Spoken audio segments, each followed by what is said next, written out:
ચાલો આજે નવું ચેપ્ટર, આજે આપણે ગઈકાલે હાઇડ્રોકાર્બન આપણે ચેપ્ટર ફિનિશ કરેલું, બરોબર.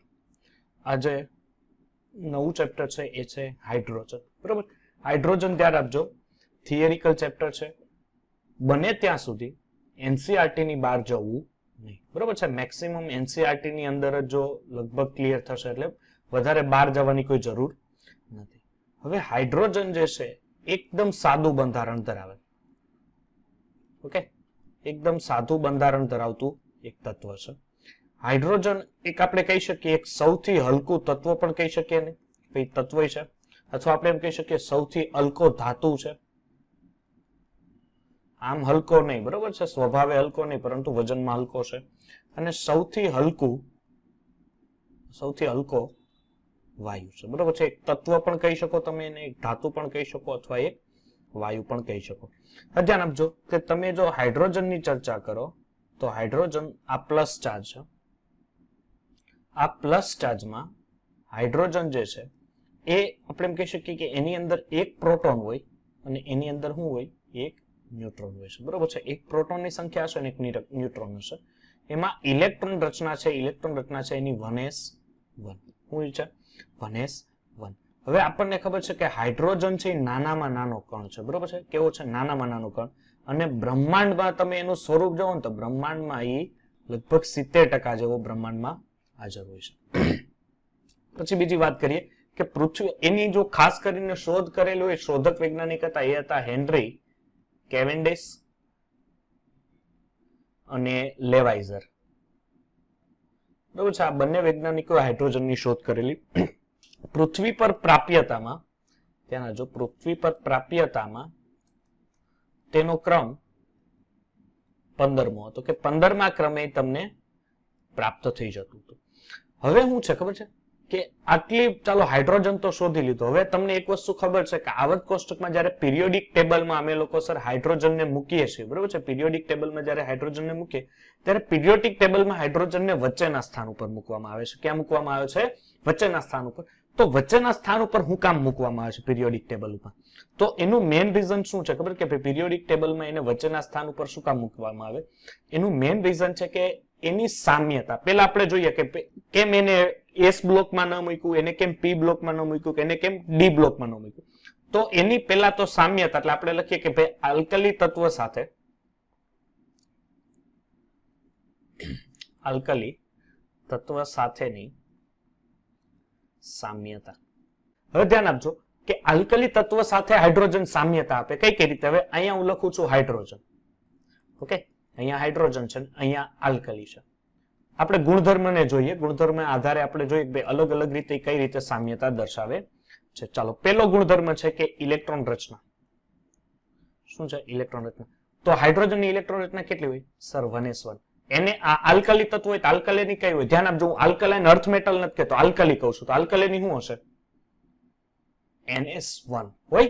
એટલે ઇલેક્ટ્રોન રચના જુઓ સિમિલર જેવી થાય છે. સેકન્ડ ગુણધર્મ છે ઓક્સિડેશન અવસ્થા. કયો છે? ઓક્સિડેશન અવસ્થા. તો હાઇડ્રોજનની ઓક્સિડેશન અવસ્થા સર +1. ઓકે, તો આલ્કલી તત્વની કેટલી હોય? +1. જો અહીંયા આલ્કલાઇન અર્થ મેટલ હોત તો એની કેટલી હોત? આલ્કલાઇન અર્થ મેટલની કેટલી હોય સર? આલ્કલાઇન અર્થ મેટલની હોય +2. ચાલો, ત્રીજો ગુણધર્મ છે એ છે રિડક્શન કરતાનો. That means reducing agent. Reduction કરતા. તો રિડક્શન કરતા એટલે આઈ કેવો છે? પ્રબળ રિડક્શન કરતા. અને આઈ કેવો છે? પ્રબળ. સર રિડક્શન કરતા એટલે પોતાનો કયો ગુણધર્મ? તો પોતાનો ઓક્સિડેશનનો ગુણધર્મ. પોતાનો કયો? ઓક્સિડેશન. ઓક્સિડેશન એટલે ઇલેક્ટ્રોન ગુમાવવાની વૃત્તિ. તો હાઇડ્રોજન અને આલ્કલી બે એવા તત્વ છે કે જે પ્રબળતાથી પોતાનો ઇલેક્ટ્રોન ગુમાવી શકે. ઓકે, ચોથો ગુણધર્મ છે ઓક્સિડેશનનો. ઓકે, આમાં જોઈ લઈએ ઓક્સિડેશનનો. તો હાઇડ્રોજનનું જો તમે ઓક્સિડેશન કરો તો હાઇડ્રોજનનું ઓક્સિડેશન તમને કેવી રીતના મળશે? કાં તો એક તમને પાણી મળે, કાં તો H2O2 મળે, બરોબર છે. હાઇડ્રોજનનું ઓક્સિડેશન કરાવો તો સર આલ્કલીનું ઓક્સિડેશન કરાવીએ તો તમને જો એમાંથી જુદા જુદા N2O છે, K2O છે, Na2O2 છે, બરોબર છે, અથવા Na2S છે.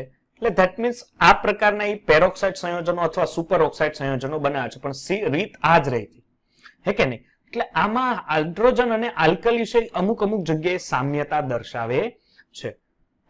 જો અહીંયા H2S છે, સલ્ફર સાથેની પ્રક્રિયા કરો, જો અહીં 5મું લખી નાખું, સલ્ફર સાથેની પ્રક્રિયા. ઓકે, હવે હાઇડ્રોજન આલ્કલી સાથે આટલી બધી જો સામ્યતા દર્શાવતો હોય તો છતાંય એને હાઇડ્રોજનને આલ્કલી તત્વમાં ગોઠવવામાં હું, ધેટ મીન્સ એસ બ્લોકમાં એને મૂકવામાં હું કામનું આવ્યું? તો એમાં આટલી તત્વની સામ્યતા હતી, પણ આપણને ખબર છે કે જ્યારે પીરિયોડિક ટેબલ ગોઠવવામાં આવ્યું ત્યારે શું હતું કે એના ગુણધર્મના સમાન, કારણ કે સમૂહમાં બધા તત્વોના ગુણધર્મ સમાન હોય.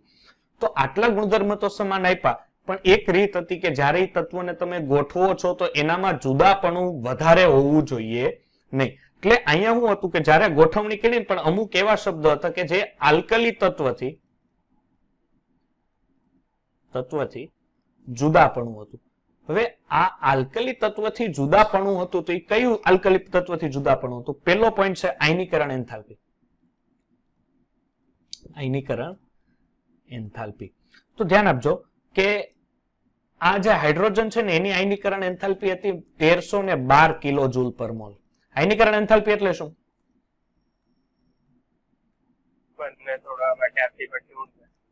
કોને? બંધને તોડવા માટે આપવી પડતી ઉર્જા. નહીં. બીજા કોઈને આવડે છે? એનીવન? બીજા કોઈને આવડતું? આયનીકરણ એન્થાલ્પી કોને કહેવાય?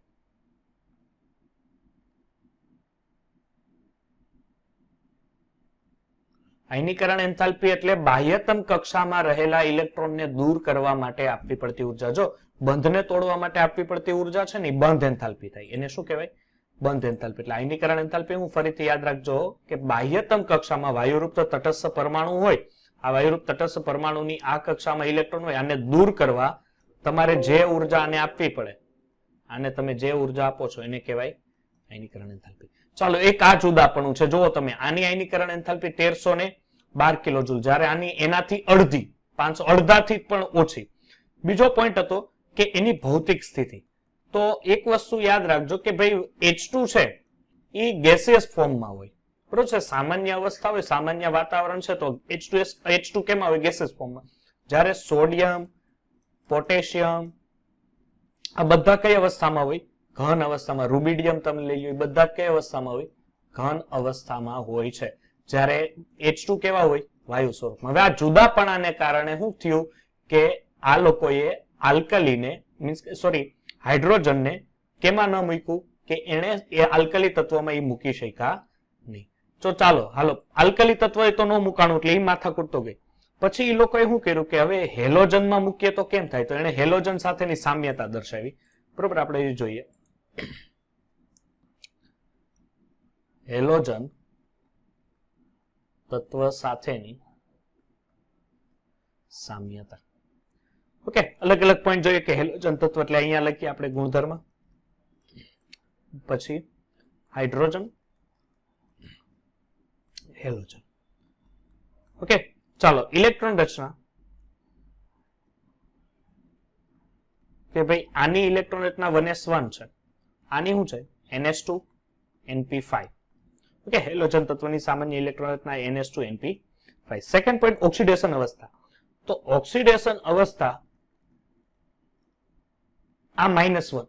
સાહેબ હજી તમે ઉપર કહી રહ્યા છો કે હાઇડ્રોજન છે, હાઇડ્રોજન તો +1 ઓક્સિડેશન, પણ આપણને ખબર હોવી જોઈએ કે હાઇડ્રોજન 2 ઓક્સિડેશન અવસ્થા ધરાવી શકે, +1 પણ અને -1 પણ. જ્યારે એની -1 ઓક્સિડેશન અવસ્થા, -1 એટલે એને એક ઇલેક્ટ્રોન મેળવવાની ગુણધર્મ, હવે ઇલેક્ટ્રોન મેળવીને -1 થાય ત્યારે એને ઓલવેઝ હાઇડ્રાઇડ કહેવાય. શું કહેવાય? હાઇડ્રાઇડ કહેવાય. એટલે યાદ રાખજો એ સંયોજનને હાઇડ્રાઇડ કહેવાય. અને હેલોજન તત્વ હોય તો હેલોજનની આપણને ખબર છે ઓક્સિડેશન અવસ્થા કઈ હોય? -1. ત્યારબાદ આયનીકરણ એન્થાલ્પી. ઓકે, આયનીકરણ એન્થાલ્પી એટલે ડેલ્ટા IH. તો હાઇડ્રોજન છે એની આયનીકરણ એન્થાલ્પી હજી હમણાં જોઈએ 1312 કિલો જૂલ. જ્યારે હેલોજન તત્વ છે તો હેલોજન તત્વની આયનીકરણ એન્થાલ્પી છે 1680 કિલો જૂલ. એટલે સિમિલર. આ ફેરફાર કોઈ એટલો મોટો ફેરફાર ન કહેવાય જેટલો ઉપરનો આ ફેરફાર 1300 અને 500 વચ્ચેનો વધારે ફેરફાર કહેવાય.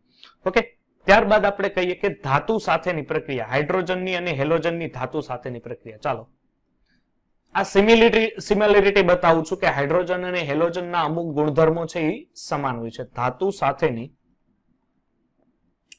પ્રક્રિયા. ચાલો, હાઇડ્રોજનની ધાતુ સાથે પ્રક્રિયા કરો એટલે સોડિયમ હાઇડ્રાઇડ બનાવે. શું બનાવે? સોડિયમ હાઇડ્રાઇડ બનાવે. બીજું શું બનાવે? દાખલા તરીકે આ છે તો મેગ્નેશિયમ હાઇડ્રાઇડ બનાવે. પણ અહીંયા આવો તો આ ધાતુ હેલોજન સાથે પ્રક્રિયા કરીને આવું સંયોજન બનાવી દે, ACl2. એટલે આ સિમિલરિટી તમે જોઈ શકો છો. અહીંયા NH છે, C લખો કે Cl લખો કે H લખો, બરોબર છે. એટલે આ રીતના એક બંધ બનાવી શકે, પણ છતાંય અને આના સાથે અને આની સાથે સાથે બીજું પણ આનામાં જુદાપણું તમને જોવા મળ્યું, બરોબર છે ને. એક જુદાપણુંને કારણે શું થશે કે આને તમે હવે હેલોજનમાં પણ અમુક સમય શું થાય, કારણ કે એના અમુક ગુણધર્મ છે, હાઇડ્રોજનના જે અમુક ગુણધર્મ છે એમાંથી કયું જુદાપણું, એક તો સર એક આ 1s1 ને NH2 NP5 ના લગભગ સિમિલરિટી થતી નથી, બરોબર છે. એટલે એને કારણે અમુક એના સમગ્ર ગુણધર્મને કારણે એ શું થશે કે એની સિમિલરિટી કાં તો હેલોજન જેવી પણ નથી થતી, અને એના સિમિલરિટી છે એ સિમિલરિટી નથી આલ્કલી તત્વ જેવી થતી. ઓકે, એટલે આ બે જેવી સિમિલરિટી ન થતી હોવાને કારણે એને હેલોજનમાં કે નહીં એને આલ્કલી તત્વ બેમાંથી એકેયમાં ન મૂક્યા, અને એને જે મૂકવામાં આવ્યું છે એ મૂકવામાં આવ્યું કેમાં કે પિરિયોડિક ટેબલના વચ્ચેના ભાગમાં એને મૂકેલું છે. ઓકે, હવે ધ્યાન આપજો કે આ જે હાઇડ્રોજન તત્વ છે, આ હાઇડ્રોજન તત્વને એ લોકોએ 3 સમસ્થાનિકોમાં વહેંચણી કરી. કેમાં? 3 સમસ્થાનિકોમાં એને વહેંચણી કરી. હવે 3 સમસ્થાનિકો કોણ કયા કયા હતા? આપણને ખબર છે કે સર પ્રોટિયમ, ડ્યુટેરિયમ અને ટ્રિટિયમ, બરોબર છે. એના માટે 1934 માં હેરાલ્ડ સી યુરેનને આ માટે નોબેલ પારિતોષિક આપવામાં આવેલું.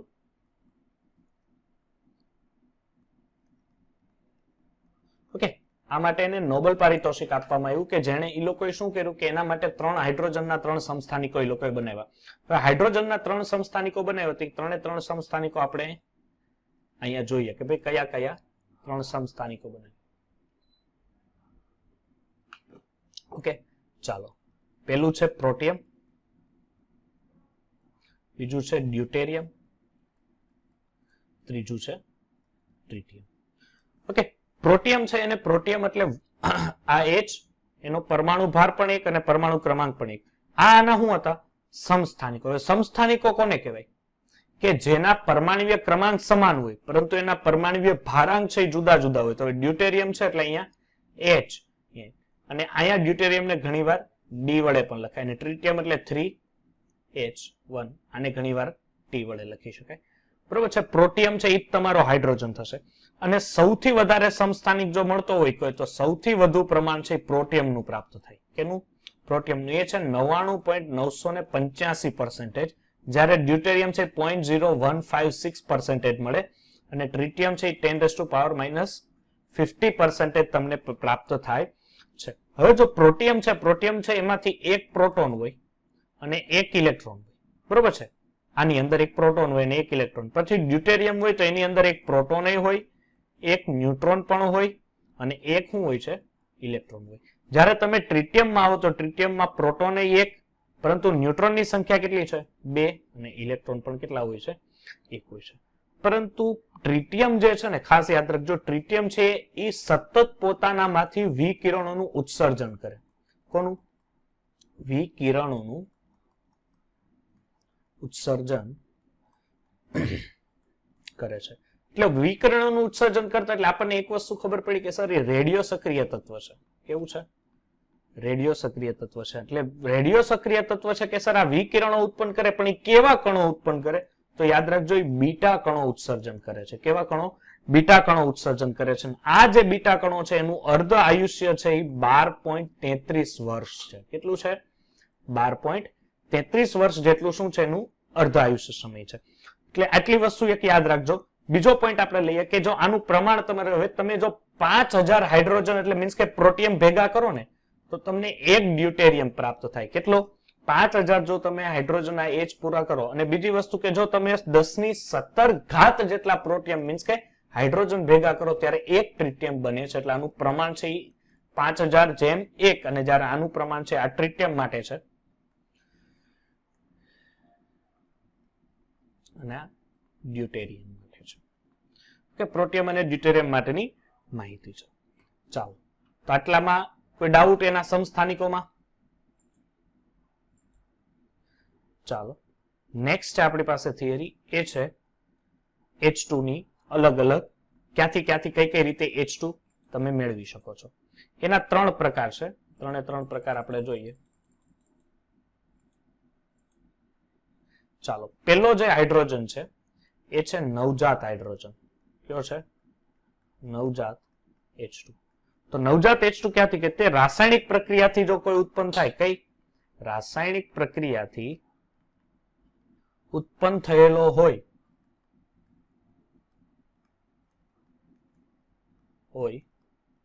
તેને નવજાત H2 કહેવાય છે. બરોબર છે?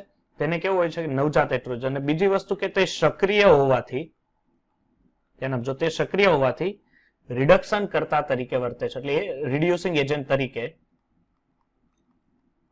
વર્તે છે. અને રિડ્યુસિંગ એજન્ટ તરીકે વર્તે એટલે એ શું થાય ખબર? નવજાત હાઇડ્રોજન બન્યું તમને ખબર કેમ પડે? દાખલા તરીકે તમારી પાસે FeCl3 છે, FeCl3 નો રંગ પીળો હોય. દાખલા તરીકે તમારી પાસે KMnO4 છે. શું છે? KMnO4. એનો રંગ જાંબલી હોય. જો આ KMnO4 છે, આ બેયના પીળો રંગ, આનો પીળો રંગ ને આનો જાંબલી રંગ જો દૂર કરે, કોણ? આ જે નવજાત હાઇડ્રોજન ઉત્પન્ન થયો છે એ જાંબલી રંગ અને FeCl3 નો પીળો રંગ જો રંગ દૂર કરે તો તમારે સમજવાનું કે આ કેવો છે? નવજાત H2 છે. અને સાથે સાથે એ શું હોય કે ભાઈ K2Cr2O7 છે, K2Cr2O7 એટલે પોટેશિયમ ડાયક્રોમેટ. પોટેશિયમ ડાયક્રોમેટ કેવો હોય સર? એ નારંગી રંગનો હોય. અને નારંગી રંગને ફેરવીને જો લીલામાં કન્વર્ટ કરે, બરોબર છે, એટલે લીલામાં જો લીલા રંગમાં કન્વર્ટ કરે તો તમારે શું સમજવાનું કે આવું કોણ કરી શકે? નવજાત H2 જ કરી શકે. ઓકે. બીજું છે પરમાણવીય હાઇડ્રોજન. પરમાણવીય હાઇડ્રોજન. તો પરમાણવીય હાઇડ્રોજન છે એ તમે કોને કહી શકો? પરમાણવીય હાઇડ્રોજન આપણે કોને કહી શકીએ? તો કે લેંગમ્યુરે શું કરેલું કે ટંગસ્ટનનો તાર લીધો. કોનો તાર લીધો? ટંગસ્ટનનો તાર લીધો. કે ભાઈ લેંગમ્યુરે એક ટંગસ્ટનના તારમાં સંપર્કમાં નીચા દબાણે H2 ને મૂક્યું. કોને મૂક્યું? H2 ને. જો ધ્યાન આપજો, આ રીતના હું માહિતી આપી દઉં તમને.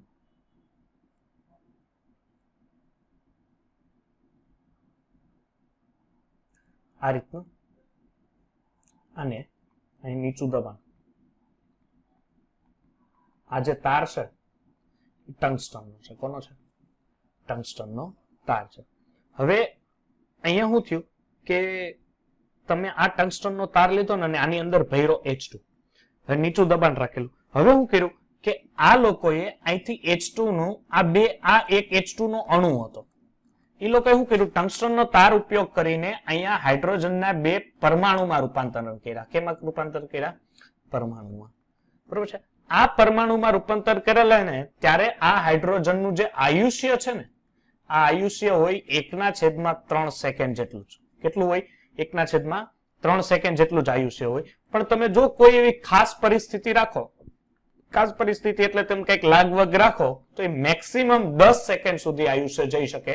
એનથી વધારે પરમાણુ હાઇડ્રોજનનું આયુષ્ય શક્ય નથી. અને સાથે સાથે આ તમારો પરમાણુ હાઇડ્રોજન છે પ્રબળ રિડક્શન કરતા તરીકે વર્તે. કેવો વર્તે છે? પ્રબળ રિડક્શન કરતા તરીકે વર્તે છે. ત્રીજો કયા પ્રકારનો હાઇડ્રોજન છે? ત્રીજો છે અધિશોષિત હાઇડ્રોજન. કેવો? અધિશોષિત હાઇડ્રોજન. હવે દીકરા તમે લોકોએ પૃષ્ઠ રસાયણ ભણેલું હશે તો મને કોઈ કહી શકશે કે અધિશોષિત કોને કહેવાય, અધિશોષક કોને કહેવાય? કોઈને આઈડિયા છે અધિશોષિત કોને કહેવાય, અધિશોષિત કોને કહેવાય? જેના પર અધિશોષણ નીકળે છે તેને અધિશોષિત દીકરા તારો અને જેનો હેન્ડસ્પ્રી કા માઇક સરખું રાખને, અવાજ બરોબર આવતો નથી. સર જેના પર મતલબ અધિશોષણ થાય ને એટલે તેને અધિશોષિત કહેવાય, અને જેનું અધિશોષણ થાય તેને અધિશોષક કહેવાય. જો અહીંયા ધ્યાન આપજો, આ એક પદાર્થ છે, આની ઉપરથી હું કોઈ વાયુ પસાર કરું છું. આ વાયુ પસાર, જો આ વાયુ આ સપાટી ઉપર આવીને બેસે તો આ જે તમારો વાયુ છે એ અધિશોષિત થયો. એ વાયુ શું થયો? અધિશોષિત. અને આ જે તમારો પદાર્થ છે એ થયો અધિશોષક. કે આ શું થયો? અધિશોષક. અને આ બે ઘટના જો એક સાથે જોવા મળે તો એને કહેવાય અધિશોષણ. એને શું કહેવાય? અધિશોષણ. હવે અહીંયા શું છે કે અધિશોષિત H2 એટલે કે આ તમારો જે વાયુ છે એ તમારો કયો છે? H2. અને આ જે ગ્રીન ભાગ છે, આ ગ્રીન ભાગ છે અધિશોષક. તો અધિશોષક કેવા હોવા જોઈએ? તો નિકલ છે, પ્લેટિનમ છે, પેલેડિયમ છે, બરોબર છે, ગોલ્ડ તમે લઈ લો. આ બધા જ કેવા છે? અધિશોષિત પદાર્થો છે. કેવા? સોરી, અધિશોષક પદાર્થો છે. એટલે આ અધિશોષિત હાઇડ્રોજન તરીકે પણ એનો ઉપયોગ ખાસ કરીને કરવામાં આવે છે. ધ્યાન આપજો, હાઇડ્રોજન ખરેખર આમ જોઈએ તો એ આપણે અત્યાર સુધી તો પરમાણુની એની ચર્ચા કરી, પણ અહીંયા હાઇડ્રોજન બે પ્રકારના હોય, ઓર્થો હાઇડ્રોજન અને પેરા હાઇડ્રોજન. જોયું? ઓર્થો હાઇડ્રોજન અને પેરા હાઇડ્રોજન. તો ઓર્થો હાઇડ્રોજન કેવા હોય? દાખલા તરીકે જો હું અહીંયા તમને સમજાવું કે આ ઓર્થો H2 અને આ પેરા H2. ઓકે, જો NCERT માં કદાચ ન હોય તો એવું ન વિચારતા કે મેં અત્યારે એવી થિયરી લીધેલી છે કે જે તમારા માટે નીટમાં ઇમ્પોર્ટન્સ છે. હવે અહીંયા બે આ HH પરમાણુ છે એટલે કુલ એક H2 નું અણુ થયું. અહીંયા કેન્દ્રમાં પ્રોટોન છે. જો આ બંનેના સ્પિન, ઇલેક્ટ્રોનના સ્પિન એક જ દિશામાં હોય, આ બંનેના ઇલેક્ટ્રોનના સ્પિન જો એક જ દિશામાં હોય તો તમારે સમજવાનું કે આ ઓર્થો સ્થાન છે. અને ઓર્થો જો હોય તો સમજવાનું કે આ જે પરમાણુ છે 75% ધ્યાન આપજો, આ પરમાણુ છે 75% સ્ટેબલ છે, સ્થાયી છે. ઓકે, 75% સ્ટેબલ છે. હવે શું થશે કે અહીંથી તમે સર પેરા કોને કહેવાશે? પેરા એટલે શું થશે કે આ જ પ્રમાણે બે હાઇડ્રોજન આ રીતના જોડાયેલા છે. ઓકે, કેન્દ્રમાં પ્રોટોન છે અને બેયના સ્પિન જો આ રીતે હોય, અહીંયા શું હતા? બે સ્પિન સમાન હતા, પણ અહીંયા જો એક સ્પિન આ રીતના થતો હોય અને એક પરમાણુ સ્પિન આ રીતના થતો, એટલે એકબીજાની વિરુદ્ધ દિશામાં જો સ્પિન થતા હોય તો એવા જે H2 છે એને પેરા H2 કહેવાશે. અને એ 25% સ્ટેબલ હોય. કેટલા હોય? 25% સ્ટેબલ હોય. હવે જો તમે આ એક નોર્મલ ટેમ્પરેચર થયું, પણ જો તમે તાપમાન ઓછું કરો, જો તાપમાન ઓછું થાય તો પેરા વધુ સ્થાયી છે. બરોબર છે? જો ટેમ્પરેચર ઓછું કરો તો વધુ સ્થાયી થાય. હજી એક કઈ થાય કે સામાન્ય H2 તમે લ્યો તો હજી જો તમારે પેરાને સ્ટેબલ કરવું હોય તો એક H2 લ્યો, એને ક્વાર્ટ્સના પાત્રમાં, બરોબર છે? કોના? ક્વાર્ટ્સના પાત્રમાં 20 કેલ્વિન તાપમાને સક્રિયકૃત ચારકોલ રાખો. બરોબર છે? સક્રિયકૃત ચારકોલ એટલે કેવો લેવાનો કે જે એ પોતે પણ પ્રક્રિયામાં ભાગ લેતો હોય અને પસાર કરવામાં આવે. આટલા પ્રક્રિયા પરિસ્થિતિ જો પસાર કરવામાં આવે તો અહીંયાથી હવે તમને પેરા મળશે 99.98% સ્ટેબલ પેરા H2 પ્રાપ્ત. ઓકે, 99.98 પેરા પ્રાપ્ત થાય છે. ઓકે, એટલે આ થયું તમારું ઓર્થો અને પેરાની વાત. ચાલો, હવે છે આપણી પાસે H2 ની બનાવટ. બરોબર છે? જુદી જુદી રીતે કઈ કઈ રીતે તમે H2 બનાવી શકો છો એ આપણે જોવાનું છે. H2 ની બનાવટ. ફર્સ્ટ ઓફ ઓલ તમે ઝીંક લઈ લો. બરોબર છે? શું છે તમારી પાસે? ઝીંક. એની પ્રક્રિયા HCl સાથે કરો એટલે અહીંયા Cl ઉપર કયો ચાર્જ? માઇનસ. H ઉપર કયો ચાર્જ? પ્લસ. Zn ઉપર કયો ચાર્જ હોય? +2. તો +2 અહીંથી જાય એટલે અહીંયાથી શું બને? ZnCl2. તો અહીંયા સમીકરણ સંતુલિત કરો તો આ ક્લોરીન કેટલા છે? 2. તો અહીંયા 2 વડે ગુણો તો હાઇડ્રોજન કેટલા થયા? 2. એટલે અહીંથી તમને H2O પ્રાપ્ત થાય. પણ આ HCl છે aqueous માં છે અને આ ઝીંક સોલિડમાં. સેકન્ડ પ્રક્રિયા છે. સેકન્ડ પ્રક્રિયા કઈ છે? ઝીંક જ લ્યો, પણ હવે અહીંયા શું લેવાનું છે? H2SO4. ધેટ મીન્સ ઝીંકની એસિડ સાથે પ્રક્રિયા કરીને H2 ની બનાવટ તમારે લેવાની છે. બરોબર છે? આ ગેસીસ છે અને આ aqueous છે. અહીંયા SO4 ઉપર કયો ચાર્જ હોય? સર -2. SO4 ને સલ્ફેટ કહેવાય. હાઇડ્રોજન ઉપર કયો હોય? પ્લસ. Zn ઉપર હોય કયો? +2. અહીંથી શું છૂટું પડે? સાહેબ બધાને ખબર પડે ZnSO4 aqueous અને અહીંથી શું છે? H2. જે H2 ગેસિયસ ફોર્મમાં છૂટું પડે. હવે જો ઘણીવાર શું થાય, જો તમે આ H2SO4 છે ને તમે મંદ રાખ્યું છે. કેવું રાખ્યું છે? મંદ. ધ્યાન આપજો, અહીંથી MCQ નીકળવાનું ચાલુ થાય. જો તમે સાંદ્ર H2SO4 રાખો તો શું ફેર પડે? જો સાંદ્ર H2SO4 તો શું કરે ખબર? સાંદ્ર H2SO4 કરશે ઈ SO2 plus ZnSO4 plus H2O બનાવે. શું બનાવે? ZnSO4 પ્લસ H2O બનાવે. ઈ H2 બનાવતો નથી. ઈ H2 બનાવતો નથી. એક રીઝન યાદ રાખજો. એક રીઝન ફટાફટ. MCQ માં આના બહુ પ્રશ્ન આવા આવશે હાઇડ્રોજનના કે મંદ H2SO4 રાખીએ તો આવું થાય ને સાંદ્ર રાખીએ એમાં ફરક શું? સોરી, અહીંયા સાંદ્ર H2SO4 લખી નાખો. H2SO4. જો સાંદ્ર H2SO4 રાખો ને એટલે શું કરે? સાંદ્ર H2SO4 ને પહેલું વસ્તુ દેખાય પાણી. એ તરત જ શું કરશે કે જે ઇક્વેશન છે ઇક્વેશન માંથી અથવા એ સોલ્યુશન માંથી પાણી પહેલા દૂર કરવાની કોશિશ કરશે. એટલે એને શું કર્યું? જો પાણી પહેલા દૂર કર્યું પછી એને સલ્ફેટ આયન અને ZnSO4 બને. પણ મંદ હશે તો મંદ પાણી દૂર કરવાની વૃત્તિને યાદ રાખે. એટલે આના માટે ખાસ યાદ રાખજો કે જો H2SO4 સાંદ્ર હશે તો એમાંથી H2 નહીં બને, પરંતુ મંદ હશે તો એમાંથી તરત જ H2 બની જાય. તો આ તો થઈ H2SO4 ની. પણ જો તમારી પાસે અહીંયા રહેલો ઝીંક છે ને, એ જો શુદ્ધ ઝીંક હોય ને તો આ પ્રક્રિયા ધીમી હોય. તો આપણા માટે ફાયદો શું થાય કે અશુદ્ધ જો ઝીંક હશે, કેવો અશુદ્ધ જો ઝીંક હશે તો આ પ્રક્રિયા કેવી થશે? ઝડપી બને છે. બરોબર છે. આના માટે હાઇડ્રોજન ચેપ્ટર માટે તમારે એનસીઆરટી તો ક્લિયર કરવાની, પણ અહીંયાથી હું જે લેક્ચર નોટ્સ લખાવું એ લેક્ચર નોટ્સને સાચવીને રાખવા, એટલે એ તમારું રામબાણ બ્રહ્માસ્ત્ર બની જાય. બીજી વસ્તુ કે આલ્કલી છે એ ઉભય ગુણધર્મી, આલ્કલીના જે તત્વ છે એમાંથી ઉભય ગુણધર્મી તત્વ તમે લઈ લો. બરોબર છે. ઉભય ગુણધર્મી તત્વ એટલે કયા કયા? તમે લઈ લો બેરેલિયમ લઈ લો, ઝીંક તમે લઈ લો, એલ્યુમિનિયમ લઈ લો. બરોબર છે. અથવા તમે ટીન લઈ લો, લેડ લઈ લો, સિલિકોન લઈ લો. બરોબર છે. આની પ્રક્રિયા, આ જે ઉભય ગુણધર્મી તત્વ છે એની પ્રક્રિયા કાં તો NaOH સાથે કાં તો KOH સાથે, બેમાંથી કોઈ પણ હાઇડ્રોક્સાઇડ સાથે શું કરવાની છે? એની પ્રક્રિયા તમારે લોકોને કરાવવાની છે. ચાલો પહેલા દાખલા તરીકે ઝીંકની પ્રક્રિયા કરાવો. હવે દાખલા તરીકે સોડિયમ લઈ લો, મીન્સ કે NaOH લઈ લો, એની પ્રક્રિયા ઝીંક સાથે કરાવો. એટલે અહીંથી શું થશે ખબર છે? અહીં બનશે સોડિયમ ઝિંકેટ ZnO2 પ્લસ અહીંથી છૂટું શું પડશે? H2. શું છૂટું પડશે? H2. અહીંયા સોડિયમ કેટલા છે? 2 મૂકી દો, 2 ઓક્સિજન, અહીંયા 2 હાઇડ્રોજન, 2 ઝિંક 1. સમીકરણ સંતુલિત. હવે દાખલા તરીકે હું એલ્યુમિનિયમ લઈ લઉં, તો એલ્યુમિનિયમ લઈ લો, એની પ્રક્રિયા કોની હારે?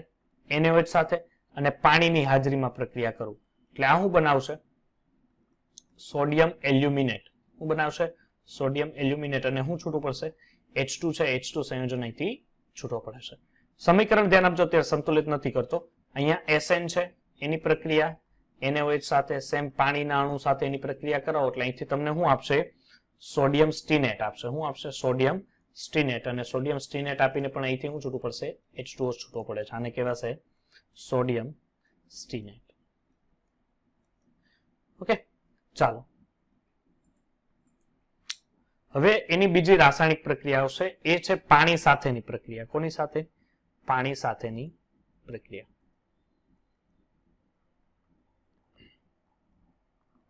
ધ્યાન આપજો કે પાણી સાથે તમે પ્રક્રિયા આપો તો કઈ કઈ રીતે રાસાયણિક પ્રક્રિયા થઈને આગળ વધે. હવે જો દાખલા તરીકે તમે ઠંડુ પાણી લ્યો છો, કેવું પાણી લ્યો છો? ઠંડુ. પણ આ ઠંડુ પાણી સાહેબ ફ્રીજનું નહીં, 25 ડિગ્રી સેલ્સિયસ સુધીનું ઠંડુ. બરોબર છે. એનાથી ડાઉન ચાલશે નહીં. એની પ્રક્રિયા વધુ સક્રિય છે ને એવી ધાતુ વાળે. વધુ સક્રિય ધાતુ તો સર આલ્કલી લગભગ ધાતુ છે વધુ સક્રિય હોય. આલ્કલી અને alkaline earth metal, that means sodium સાથે, કાં તો પોટેશિયમ સાથે, કાં તો કેલ્શિયમ સાથે, કાં તો બેરિયમ સાથે, કાં તો સ્ટ્રોન્શિયમ સાથે, આમાંથી કોઈ પણ તમે ધાતુ લઈ શકો. આની સાથે જ્યારે તમે પ્રક્રિયા કરાવો એટલે અહીંયા શું બનશે ખબર છે? પહેલા તો બનશે સોડિયમનો એમાલ્ગમ. શું બનશે? સોડિયમનો એમાલ્ગમ પ્લસ 2 ટાઈમ H2O છૂટું પડશે. અને હજી જો એની એકવાર પ્રક્રિયા કરાવશો એટલે હજી પ્રક્રિયા કરાવશો એટલે અહીંથી Na પ્લસ અને આ H2O માંથી હું H અને OH માઇનસ. એ પણ કેટલા મોલ? 2 મોલ. તો આ સોડિયમ એ કેટલા છે? 2. તો અહીંથી આ સોડિયમ આને ઉપાડશે, શું બનાવશે સાહેબ? NaOH. પણ કેટલા મોલ? 2 મોલ. અહીંયા H કેટલા છે? 2H છે.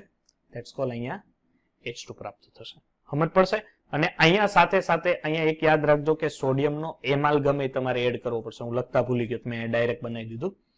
ઓકે, ચાલો હવે પાણી સાથે જ પ્રક્રિયા કરવાની, પણ થોડુંક પાણી છે ને ગરમ રાખવાનું છે. હવે પાણી કેવું રાખવાનું છે? થોડું ગરમ રાખવાનું છે.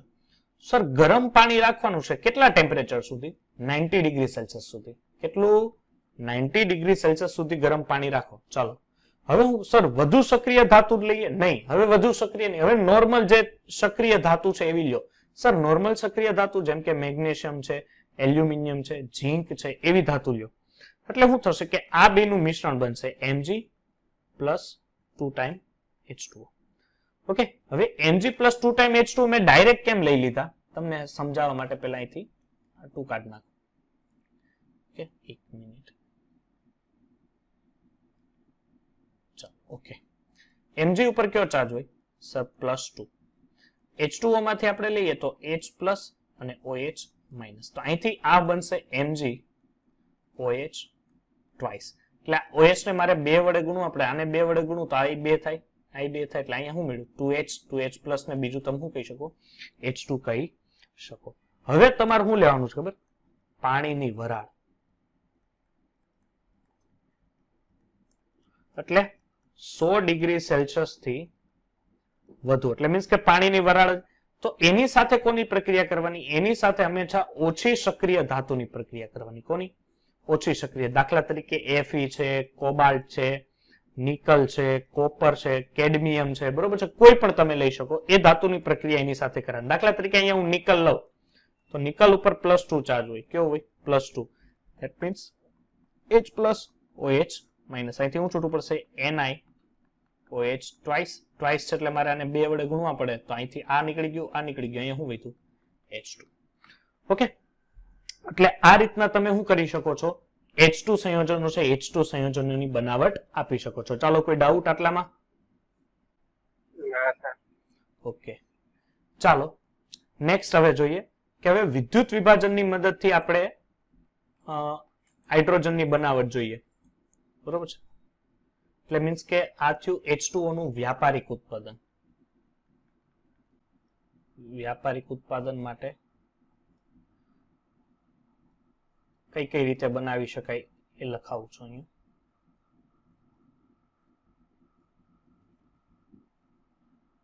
આ 2 વિદ્યુત ધ્રુવ મૂકી દીધા છે. બરોબર છે? બધામાં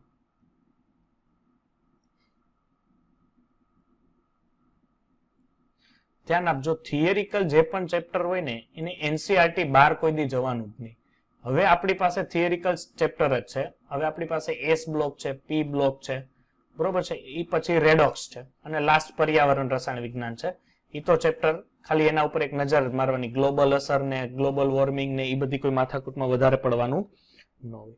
ચાલો, પ્રથમ વ્યાપારિક ઉત્પાદન તમે જોવો છો એ માટે પેલા અહીંયા જે વિદ્યુત ધ્રુવ લીધા છે એ પ્લેટિનમના વિદ્યુત ધ્રુવ છે. કોના વિદ્યુત ધ્રુવ છે? પ્લેટિનમના વિદ્યુત ધ્રુવ. સાથે અહીંયા જે તમે દ્રાવણ એડ કરેલું છે એ દ્રાવણ એડ કરેલું છે H2SO4. ધેટ મીન્સ H2SO4 નહીં હોય તો જો H+ આપે તો તમારે સમજવાનું કે આ એસિડિક દ્રાવણ છે, પણ મંદ H2SO4. કેવું? મંદ. પ્લસ અહીંયા શું છે? પાણી. હવે H2SO4 છે એટલે અહીંયા આ પ્રક્રિયાનું જેવું વિદ્યુત વિભાજન ચાલુ કરશો એટલે અહીંથી પહેલા છૂટું પડશે H2 પ્લસ 1/O2. બરોબર છે? 1/O2 પણ લખી શકો અથવા H. એટલે આ રીતના તમે H2 છે એ સામાન્ય મેથડને આધારે બનાવી શકો. પણ હજી તમારે સારી રીતનામાં વધુ માત્રામાં જો H2 મેળવવું હોય છે તો તમે શું કરો કે અહીંયાથી આટલી વસ્તુ સેમ રાખો, પણ આની અંદર હવે જે તમારું સોલ્યુશન છે, હવે જે સોલ્યુશન છે એ સોલ્યુશન ચેન્જ કરીએ અને હવે આની અંદર સોલ્યુશન તરીકે હું લઉં છું બેરિયમ હાઇડ્રોક્સાઇડ. હું લઉં છું બેરિયમ હાઇડ્રોક્સાઇડ. બીજી વસ્તુ કે હું આની કરતા સારો વિદ્યુત ધ્રુવ લઉં છું. એ વિદ્યુત ધ્રુવ તરીકે હું લઉં છું નિકલ. હું વિદ્યુત ધ્રુવ તરીકે લઉં છું નિકલ. અને નિકલ વિદ્યુત ધ્રુવ તરીકે લઉં અને સારું લઉં તો એને કારણે અહીંયાથી જે મને H2 પ્રાપ્ત થશે, આ H2 એ સારી ગુણવત્તા વાળો, અને સારી ગુણવત્તા સાથે સાથે એનું જે પર્સન્ટેજ છે 99.95% શુદ્ધ તમને શું પ્રાપ્ત થશે?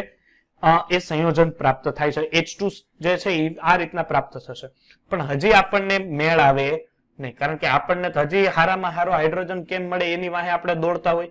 તો એનાથી સારો જો હાઇડ્રોજન તમારે મેળવવો હોય તો તમારે શું કરવાનું છે ખબર? અહીંયા બ્રાઇન વોટર લેવાનું છે. કયું વોટર? બ્રાઇન. હવે એક એનોડ હોય ને એક કેથોડ હોય, હું અત્યારે નથી લખતો, પણ અહીંયા મારે અત્યારે લખવું પડશે. ઓકે, આ દાખલા તરીકે પ્લસ ચાર્જ એટલે એનોડ છે અને આ છે માઇનસ ચાર્જ એટલે કેથોડ છે. ઓકે, અહીંયા હું લઈ રહ્યો છું બ્રાઇન વોટર. બ્રાઇન વોટર એટલે શું? કોઈને આઈડિયા છે? બ્રાઇન વોટર ને શું કહેવાય? દરિયાનું પાણી. યસ, દરિયાઈ પાણી. શું છે? દરિયાઈ પાણી. ઓકે, બ્રાઇન વોટર લીધું છે. બ્રાઇન વોટર લીધું છે એટલે આપણને ખબર છે કે એમાં મિશ્રણ હશે NaCl પ્લસ H2O નું. કોનું મિશ્રણ હશે? NaCl પ્લસ H2O નું. હવે આ પ્રક્રિયામાં જો આયનો છૂટા પડે છે એ ક્યાં ક્યાં પડે છે? એક પડે Na પ્લસ, એક Cl માઇનસ, અને દ્રાવણમાં શું હશે? H2O. આટલી વસ્તુ હશે. હવે અહીંથી એનોડ ઉપર આપણે પહેલા પ્રક્રિયા જોઈએ. બરોબર છે? એનોડ ઉપર ઓલવેઝ કઈ પ્રક્રિયા થાય છે? એનોડ ઉપર પ્રક્રિયા થાય ઓક્સિડેશન. તો મને સમજાવો તો કે આ ત્રણેયમાંથી કોનું ઓક્સિડેશન થાય? આન્સર આપો મને. સત્યમ, નેહા, કેશવ, જીલ, દિગ્વિજય, દર્શન. આજે સુરભી નથી. Cl minus. Yes, Cl minus Cl- oxidation થશે બીકોઝ ઓફ સોડિયમ છે એ ઓક્સિડેશન નો ગુણધર્મ ધરાવી શકે પણ અહીંયા અત્યારે શું થશે કે એનોડ માટે એટલે કે ઇલેક્ટ્રોન ગુમાવવાની વૃત્તિ. હવે સોડિયમ પાસે ઓલરેડી ઇલેક્ટ્રોન છે જ નહીં તો ગુમાવે કોણ? પણ Cl છે ઇલેક્ટ્રોન ગુમાવી શકે એટલે Cl માઇનસ શું કરશે પોતાનામાંથી એક ઇલેક્ટ્રોન ગુમાવે પણ Cl2 સ્વરૂપે હોય હંમેશા કયા સ્વરૂપે 2 એટલે મારે આને 2 વડે ગુણવા હોય તો અહીંયાથી હવે કેટલા ઇલેક્ટ્રોન ગુમાવશે 2 એટલે અહીંયાથી શું બન્યું Cl2 એટલે એનોડ છે ને ક્યાં છે એનોડ આર્યો સાહેબ એનોડ અહીંયા છે તો એનોડ ઉપર અહીંયા શું થશે કે અહીંયા Cl2 વાયુના પરપોટા જોવા મળશે. શું જોવા મળશે? Cl2 વાયુના પરપોટા જોવા મળશે એટલે અહીંયા સમજવાનું કે આ Cl2 ગેસ છે. ઓકે હવે શું થશે કે હવે સાહેબ જોવાનું છે કેથોડ ઉપર તો કેથોડ ઉપર શું થાય સર કેથોડ ઉપર રિડક્શન થાય તો હવે આમાં Na પ્લસ કે H2O કોનું રિડક્શન થશે એની આઈડિયા NaOH માં Na પ્લસ અને H2O માંથી કોનું રિડક્શન ધેટ મીન્સ કેથોડ એટલે ઇલેક્ટ્રોન મેળવવાની વૃત્તિ તો સોડિયમ ઇલેક્ટ્રોન મેળવવાની વૃત્તિ આપે કે H2O કોનો oxidation potential sorry reduction potential વધારે હશે તો ઓબ્વિયસલી H2O નો રિડક્શન પોટેન્શિયલ વધારે હોય આ E0 રિડક્શન પોટેન્શિયલ એનો વધારે એટલે H2O શું કરે કે H2O એ ઇલેક્ટ્રોન મેળવે પણ સામે પેલા બે ગુમાવ્યા હતા એટલે H2O બે જ ઇલેક્ટ્રોન મેળવે H2O બે ઇલેક્ટ્રોન મેળવે એટલે અહીંથી શું થશે કે અહીંથી H2 અને 2OH minus because of H plus અને 2OH સોરી OH માઇનસ એટલે બે ઇલેક્ટ્રોન આની પાસે આવશે અને અહીંયા જે વધ્યો OH દેખાય છે હવે જે રાઉન્ડ કરું ને એના ઉપર બ્લેક થી યાદ રાખો અહીંયા શું વધ્યું સર 2Na પ્લસ હવે અહીંયા Cl2 છે એનો મીનિંગ અહીંયા શું હશે સોડિયમ એટલે આ દ્રાવણમાં આજે હું લાલ લાલ દેખું ને એટલે Na પ્લસ અને OH માઇનસ ધેટ્સ કોલ અહીંયા 2NaOH પ્રાપ્ત થશે બીકોઝ ઓફ Cl2 બે છે એટલે મારે સમીકરણ એટલે અહીંયા 2 મોલ ઓફ NaOH પ્રાપ્ત થશે અને અહીંયા તમારે જે મેન પ્રોડક્ટ જોતી હતી H2 ગેસીસ એટલે આ જે ભાગ છે આ ભાગમાં અહીંયા H2 ગેસીસ વાયુના પરપોટા જોવા મળે ઓકે એટલે H2 ગેસીસ વાયુ તમને અહીંયા સારી રીતે મળી જશે અને આ દ્રાવણ જ્યારે પ્રક્રિયા પૂરી થાય ત્યારે દ્રાવણની pH 7 કરતા વધે છે તો ઓબ્વિયસલી સર 7 કરતા વધે જ ને બીકોઝ ઓફ શું થાય છે કે pH 7 કરતા વધી આપણને ખબર પડી જાય કારણ કે દ્રાવણમાં હવે બાકી શું રહે છે કે સર દ્રાવણમાં બાકી NaOH રહે છે શું રહે છે NaOH અને આપણને ખબર છે કે NaOH કેવો સંયોજન છે બેઝિક સંયોજન છે ઓકે અહીંયા કોઈ ડાઉટ થશે આટલામાં કોઈ પ્રશ્ન ક્લિયર છે બધાને તો આપણે આગળ વધીએ ચાલો નેક્સ્ટ આપણે આવીએ હવે છે તમારે હાઇડ્રોકાર્બનનો અને કોકનો ઉપયોગ કરવાનો છે કોકનો એટલે કોઈ માણસનો નહીં પરંતુ જે ચારકોલ કોક હોય એનો ઉપયોગ કરીને તમારે શું મેળવવાનું છે પાણીની વરાળની હાજરીમાં તમારે લોકોએ હાઇડ્રોજનની બનાવટ જોવાની છે તો પહેલી વસ્તુ છે કે ઊંચા તાપમાને એક મિનિટ ઓકે ચાલો ઊંચા તાપમાને હાઇડ્રોકાર્બન અને કોકની પાણીની વરાળ સાથેની ઉદ્દીપકની હાજરીમાં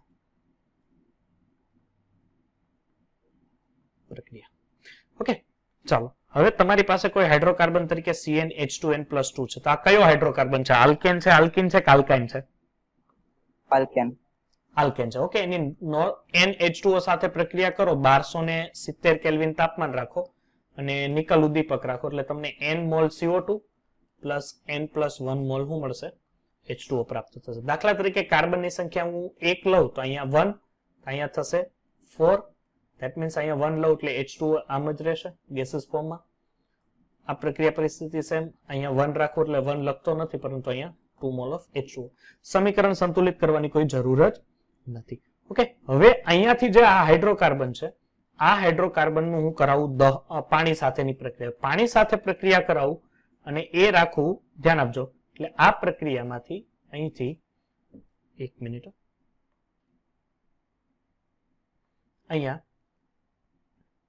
અહીંયા છે ને આ લખવા મિસ્ટેક થઈ ગઈ H2O નહીં પરંતુ H2 જ આવશે ઓકે એટલે અહીંયાથી આ જે સંયોજન પ્રાપ્ત થશે એ થશે n mall of CO2 okay શું પ્રાપ્ત થશે n મોલ ઓફ CO2 અને પ્લસ H2.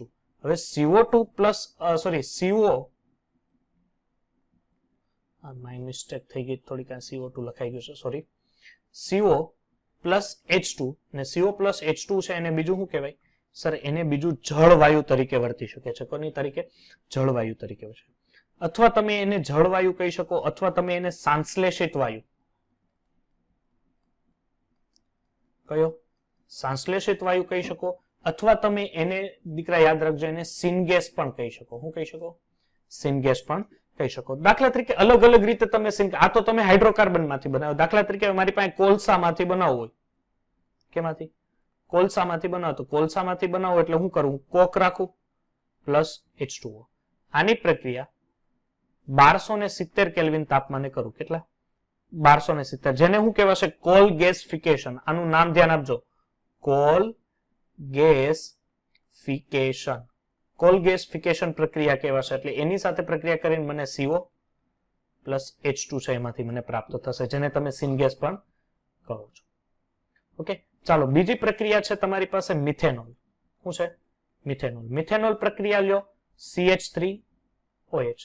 CH3OH ની વિઘટન પ્રક્રિયા કરીને પણ તમે સિનગેસ બનાવી શકો, પણ એની વિઘટન પ્રક્રિયા માટે 673 કેલ્વિન જેટલું તાપમાન, CO2 એટલે કોપર ઓક્સાઇડ તમારે લેવો પડશે, એને 50 બાર જેટલું દબાણ આપો અને આની વિઘટન પ્રક્રિયા કરો તો તમે એમાંથી સિનગેસ વાયુ છે તમે મેળવી શકો છો.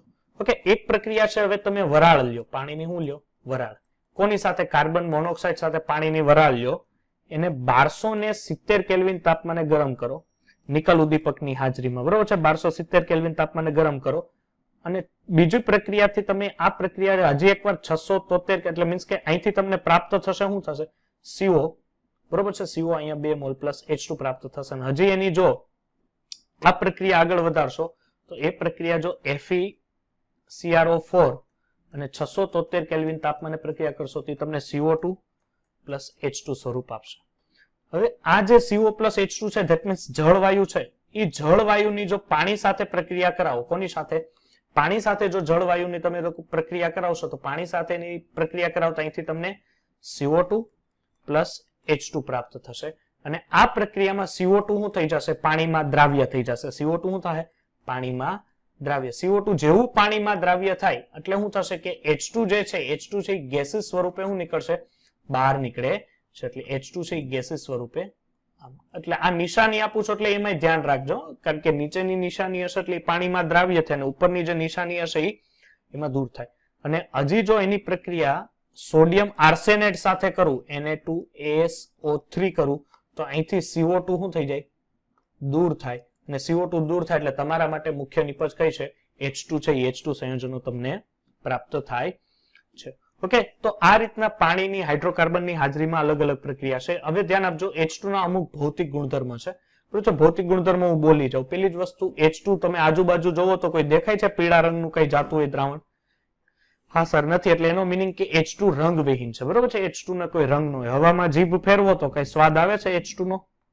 ના સર, H2 નો કોઈ સ્વાદ નથી આવતો. એનો મિનિંગ H2 છે એ સ્વાદવિહીન છે.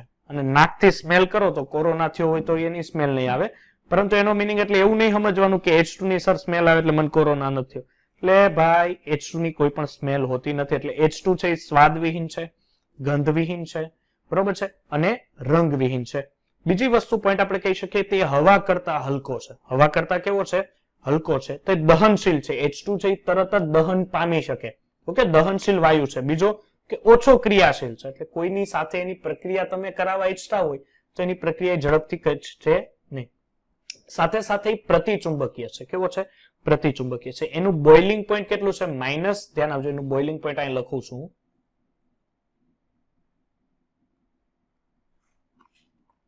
એનું જે બોઇલિંગ પોઈન્ટ છે, બોઇલિંગ પોઈન્ટ છે -252.2 ડિગ્રી સેલ્સિયસ. ઓકે, અને જે એનું મેલ્ટિંગ પોઈન્ટ છે એટલે કે ઠાર બિંદુ આપણે કહી શકીએ, ઠાર બિંદુ છે -259.0 ડિગ્રી સેલ્સિયસ. મીન્સ કે 14 કેલ્વિન જેવું થયા. ઓકે, સેલ્સિયસ ને કેલ્વિનમાં. બીજી વસ્તુ કે હાઇડ્રોજન હોય તો હાઇડ્રોજન છે એ હાઇડ્રોજનના, એક મિનિટ અહીં લખી નાખો, H2. હાઇડ્રોજન છે એના આંતરઆણ્વીય આકર્ષણ બળ બહુ ઓછા હોય. એટલે હાઇડ્રોજનના 2 હાઇડ્રોજન હોય એની વચ્ચેનો બંધ તોડવો હોય તો તમારે બહુ સરળતા રહે. બરોબર છે? કોઈ માથાકૂટ કરવી પડે નહીં. એક ક્રાયોજેનિક ફ્લુઇડ છે. કેવું છે? ક્રાયોજેનિક ફ્લુઇડ એટલે શું થશે સાહેબ? કઈ સમજાણું નહીં. ક્રાયોજેનિક ફ્લુઇડ એટલે શું થાય કે જે રોકેટ ઇંધણમાં ભરે ને ફ્લુઇડ, બરોબર છે, જે અવકાશમાં જાય, એટલે એ જે એક ક્રાયોજેનિક એન્જિન કહેવાય, બરોબર છે, અને ક્રાયોજેનિક એન્જિન કહેવાય. તો ક્રાયોજેનિક એન્જિનને ચલાવવા માટે હાઇડ્રોજનનો બળતણ તરીકે ઉપયોગ કરવામાં આવે છે. ઓકે, બીજી વસ્તુ, અને સાથે સાથે એની એસટીપી જે ઘનતા છે, એ એસટીપી ઘનતા એની છે 0.08987 ગ્રામ પર લિટર છે, બરોબર છે. ચાલો, એટલે આ સામાન્યના ભૌતિક ગુણધર્મને એની ચર્ચા થઈ. હવે છે આ H2 જે છે ને, આ H2 ના રાસાયણિક ગુણધર્મ. કયા રાસાયણિક ગુણધર્મ? એટલે H2 વિશેની આપણે પ્રક્રિયા, પેલી વસ્તુ કે H2 છે એની બંધ એન્થાલ્પી છે એ બાકીની સાપેક્ષમાં કેવી હોય છે? ઓછી હોય છે. જો તમે H2 છે, આ H2 તમે અહીંયા લ્યો અને આ રીતના તમે બંધ એન્થાલ્પી, એટલે અહીંથી બંધ તોડો, બરોબર છે, એટલે જો તમે 2000 કેલ્વિન જેટલું તાપમાન આપો ને તો તમને 0.0081% જેટલું જ H પ્રાપ્ત થશે. પણ જો 5000 કેલ્વિન જેટલું તાપમાન આપો અને આ બે હાઇડ્રોજન વચ્ચેનો જો બંધ તોડો તો તમને એમાંથી 95.5% શું પ્રાપ્ત થાય છે? H2 પ્રાપ્ત થાય છે, બરોબર છે. એટલે બીજી આ રીતના પણ H પ્રાપ્ત કરી શકો ને. બીજું કે વિદ્યુત ચાપ અથવા પારજાંબલી વિકિરણોનો મદદથી પણ, ધ્યાન આપજો, એક મિનિટ, વિદ્યુત ચાપ અને પારજાંબલી કિરણોની મદદથી પણ H+ નું ઉત્પાદન કરી શકાય. ઓકે, H+ તમે એ રીતે પણ મેળવી શકો છો. હવે ધ્યાન આપજો, ઇલેક્ટ્રોન રચના આપણને ખબર છે કે એની જે ઇલેક્ટ્રોન રચના છે એ ઇલેક્ટ્રોન રચના કેવી છે સાહેબ? 1s1 છે. 1s1 છે એટલે H 3 સ્વરૂપે હોઈ શકે. એક H+ સ્વરૂપે હોઈ શકે, એટલે એક ઇલેક્ટ્રોન ગુમાવી પણ શકે. H- સ્વરૂપે. સાહેબ કેમ માઇનસ સ્વરૂપે? બીકોઝ ઓફ અહીંયા જો S ની કક્ષક આ રીતની હોય તો આ છે ઇલેક્ટ્રોન મેળવવાની વૃત્તિ ધરાવે, એની પાસે એક હોય અને કોઈ બીજો સંયોજન એમાં એડ થઈ શકે, બરોબર છે. એટલે આમ હોય તો H નોર્મલ છે. હવે અહીંથી એક ઇલેક્ટ્રોન ગુમાવી નાખે તો આની પાસે હવે ઇલેક્ટ્રોન નહીં હોય.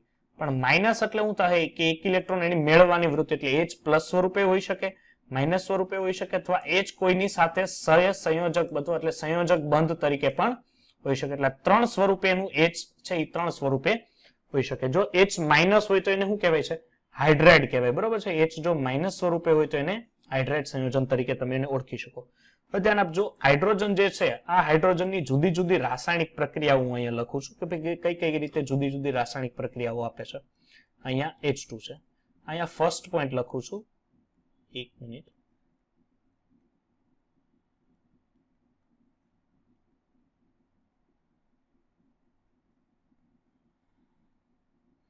ઓકે. ફર્સ્ટ કે એની હેલોજન સાથે પ્રક્રિયા, કોની સાથે?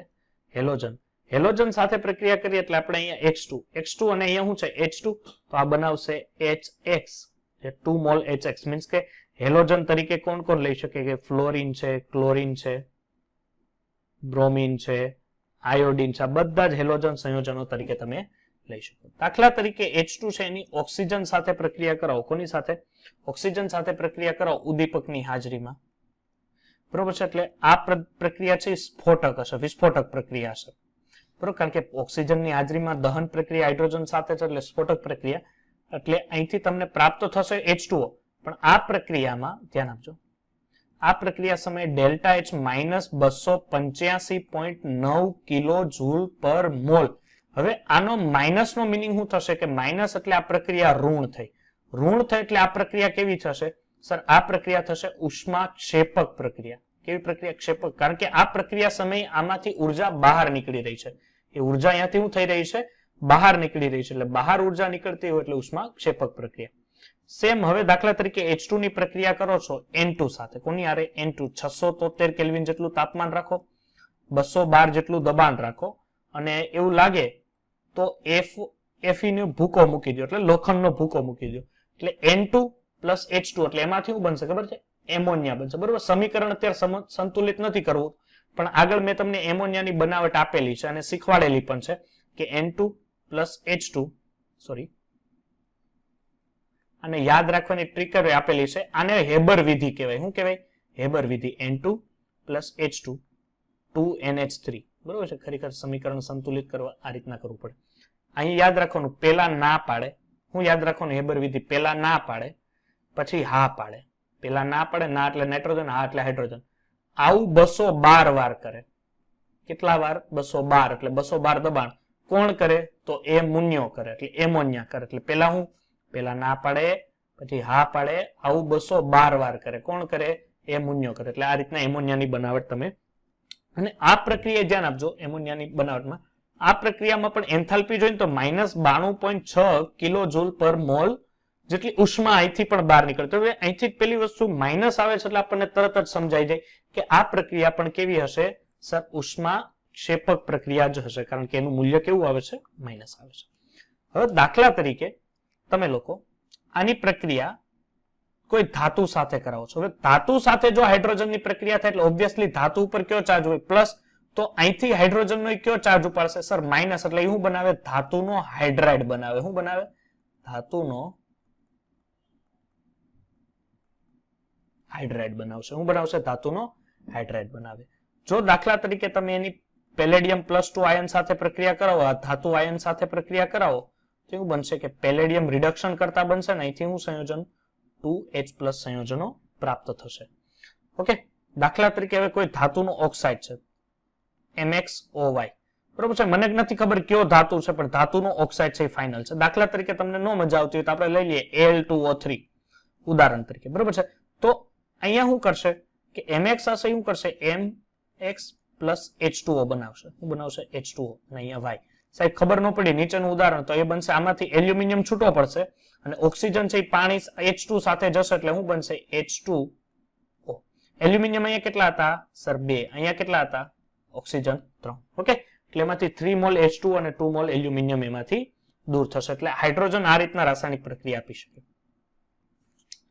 ચાલો હજી એક છે આપણી પાસે. ઓકે, ચાલો જોઈએ કોની સાથે હવે પ્રક્રિયા છે. સાહેબ હવે છે આલ્કિન સાથે. આલ્કિન તરીકે કોણ છે? ઇથિલિન છે. શું છે? ઇથિલિન. એની પ્રક્રિયા 390 કેલ્વિન તાપમાને નિકલ ઉદ્દીપકની હાજરીમાં. નિકલ આવ્યો એટલે સાહેબ આ રિડ્યુસિંગ એજન્ટ મૂકી દીધો. રિડ્યુસિંગ એજન્ટ મૂકો એટલે શું થાય? સર અહીંથી ડબલ બોન્ડ તૂટે. ડબલ બોન્ડ તૂટે એટલે બેને એક એક હાઇડ્રોજન મળી જાય. બેને એક એક હાઇડ્રોજન મળી જાય સાહેબ. CH3 single bond CH3. હવે દાખલા તરીકે હું અહીંયા આલ્કિન લઉં તો સોરી મીન્સ કે આલ્કાઇન લઉં તો alkyne that means acetylene ethylene. તો અહીંયા મારે હાઇડ્રોજન મૂકવા પડશે પણ વધારે. પણ અહીંયા મૂકી દઉં રેની નિકલ, હે કે નહીં? રેની નિકલ મૂકી દઉં 390 કેલ્વિન જેટલું તાપમાન આપું તો સાહેબ એ જ બન્યું કે નહીં? પણ મારે અહીંયા H2 ઓબ્વિયસલી વધારવા પડશે. ઓકે, 4 H2 મારે અહીંયા લેવા પડશે. સમજ પડે છે? હવે દાખલા તરીકે આની આ જ સેમ પ્રક્રિયા હું અહીંયા CH3OH એટલે આલ્કોહોલની હાજરી, સોરી આલ્કોહોલ તો બનાવવાનો છે એટલે અહીંયા હું carbon dioxide sorry monoxide 573 kelvin તાપમાન, કોપરનો ઓક્સાઇડ અને 50 બાર જેટલું દબાણ રાખું એટલે આ કાર્બન મોનોક્સાઇડ હું બનાવી દેશે CH3OH આપે છે. એટલે આ થઈ જો ધ્યાન આપજો, આ હાઇડ્રોજનની જુદી જુદી રાસાયણિક પ્રક્રિયા. તમે એની હેલોજન સાથે પ્રક્રિયા કરાવો છો, પછી એની ઓક્સિજન સાથે પ્રક્રિયા કરાવો છો, પછી N2 સાથે એટલે એમોનિયાની આ પ્રક્રિયાનું નામ હું અહીં આપી દઉં છું હેબર વિધિ. બરોબર છે? હેબર વિધિ તમે આપો છો. પછી ધાતુ સાથે પેલેડિયમ આયન સાથે ધાતુના ઓક્સાઇડ સાથેની પ્રક્રિયા, આલ્કિન સાથે, આલ્કાઇન સાથે અને કાર્બન મોનોક્સાઇડ સાથે પ્રક્રિયા કરીને તમે જુદી જુદી હાઇડ્રોજનની રાસાયણિક પ્રક્રિયાઓ જોઈ શકો છો. ઓકે, એટલે બધી જ રાસાયણિક પ્રક્રિયાઓ પૂર્ણ અહીંયા થઈ છે. હવે ધ્યાન આપજો, NCERT માં H2 વાયુ છે, H2 વાયુનો ઉપયોગો છે એના ઉપર ખાસ નજર મારી લેજો. બરોબર છે? ઉપયોગો હું લેતો નથી અત્યારે કારણ કે થોડુંક વધારે એમાં ખેંચાણ થઈ જાય. ઉપયોગ ઉપર એક ખાલી નજર મારી લો. જ્યાં તમને એવું લાગે કે ઉપયોગોમાં ખબર નથી પડી ત્યાં મને એક કહી દેશો. બરોબર છે? ચાલો ધ્યાન આપજો. વનસ્પતિ તમે તેલ લઈ લો, હાઇડ્રોજનની અત્યારે ચર્ચા. વનસ્પતિ તેલ તમે લઈ લો. વનસ્પતિ તેલનું નિકલ ઉદ્દીપકની હાજરીમાં, કોની હાજરીમાં? નિકલ ઉદ્દીપકની હાજરીમાં જો તમે હાઇડ્રોજનીકરણ કરાવો, શું કરાવો? હાઇડ્રોજનીકરણ કરાવો તો એમાંથી તમને વનસ્પતિ ઘી અથવા આપણે એને માર્ગેરીન પણ કહીએ છીએ, તો માર્ગેરીન પણ એમાંથી પ્રાપ્ત થઈ શકે. વનસ્પતિ તેલનું તમે વિઘટન કરાવો એટલે વનસ્પતિ તેલનું વનસ્પતિ ઘીમાં રૂપાંતરણ કરવા માટે યાદ રાખજો કે નિકલ ઉદ્દીપકની હાજરીમાં જો હાઇડ્રોજનીકરણ કરાવો તો હું કહી શકાય કે એમાંથી માર્ગેરીન કે વનસ્પતિ ઘી બની શકે. બીજો પોઈન્ટ છે કે તમારી પાસે ઓલિફિન છે. શું છે? ઓલિફિન. તો ઓલિફિનનું જો તમે હાઇડ્રોજનનું હાઇડ્રોફોર્માલીકરણ કરાવો, હાઇડ્રોફોર્માલીકરણ કરાવો એટલે એ હાઇડ્રોફોર્માલીકરણ કરવાથી એમાંથી શું પ્રાપ્ત થાય છે? આલ્ડીહાઇડ સંયોજનો પ્રાપ્ત થાય છે. અને આલ્ડીહાઇડ સંયોજન છે, આ આલ્ડીહાઇડ સંયોજનનું જો તમે રિડક્શન કરાવો તો આપણને ખબર છે કે આલ્ડીહાઇડ નું રિડક્શન આલ્કોહોલ મળે. શું મળે? આલ્કોહોલ મળે.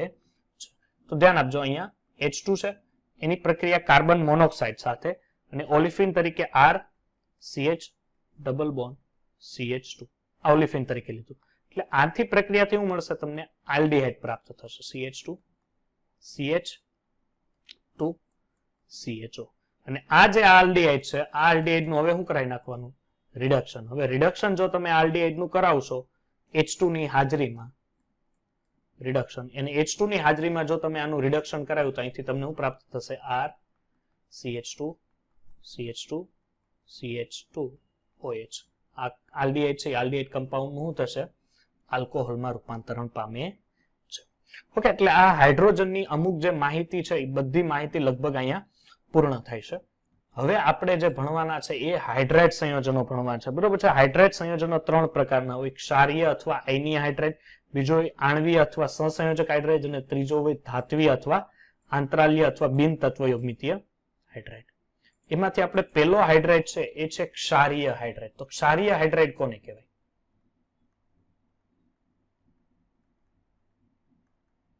ઓકે, ક્ષારીય હાઇડ્રેટ એને કહેવાય ક્ષારીય અથવા આયનીય હાઇડ્રેટ.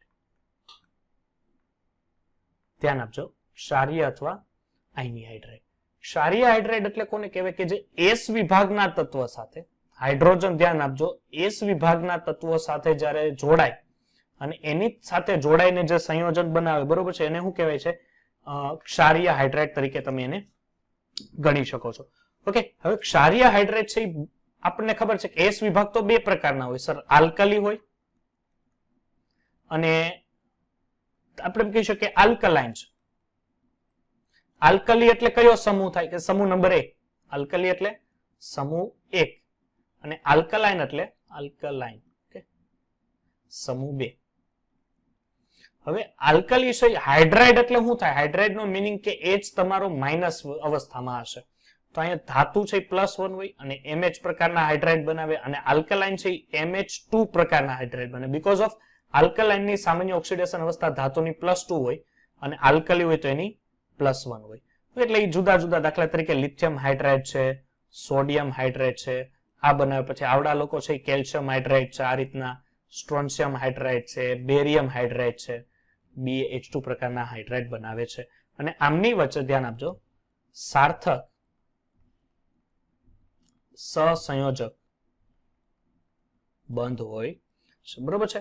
આ સાર્થક એટલે મીન્સ કે આ સાર્થક સહસંયોજક બંધ હોય અને અહીંયા આયનીય બંધ હોય. કેવો બંધ હોય? આયનીય બંધ. એમાંથી અમુક એવા અપવાદો છે, એક છે બેરિલિયમ અને મેગ્નેશિયમ.